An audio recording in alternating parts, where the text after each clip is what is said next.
So now let's firstly send the actual question which user entered here in this text field to our DeepSeek model, and then we are going to show the actual response in the middle of screen. So the first thing which we need to do is to get the text which user entered here in this text field, and to get that text we need to create a text editing controller object. So this text editing controller is actually used to get the value of a text field. So we can name it text editing controller and then call its constructor. After that we need to attach this text editing controller to our text field. So inside text field pass this controller and then specify this text editing controller object. So now after attaching it with this text field, using this text editing controller we can get the text which is present inside it.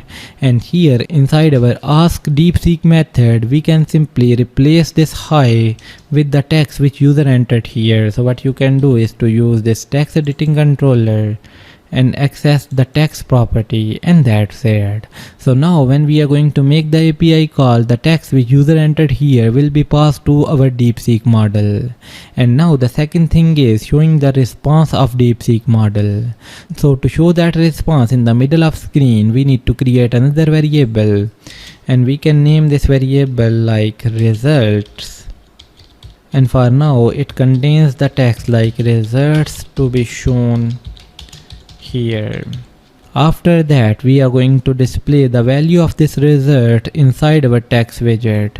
So here we can display our results variable, and then once we are going to get the results of DeepSeek, we are going to store those results inside that result variable. So write result here and assign the value. Similarly remove this bracket, and that's it.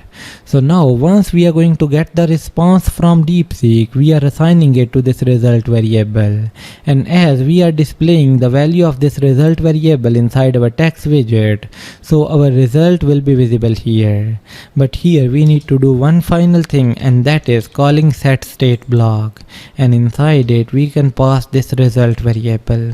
So basically by doing that here means that we are updating the GUI wherever this result variable is being used. So now after making these changes, let's simply restart our application, and then we are going to pass our question or query here. So I will gonna type like how are you, and then click on the send button. Now you can see the text here is changed, and this is I am just a computer program, so I don't have feelings. Similarly you can try to write a different query here, and you will be able to see the response of DeepSeek here. So it means that we have completed a very simple flow, which is writing our question or query here and then passing it to DeepSeek and getting the response from DeepSeek. And now we need to fine tune few things and explore it further, and we are going to do that inside our upcoming lectures. So see you in the next lecture.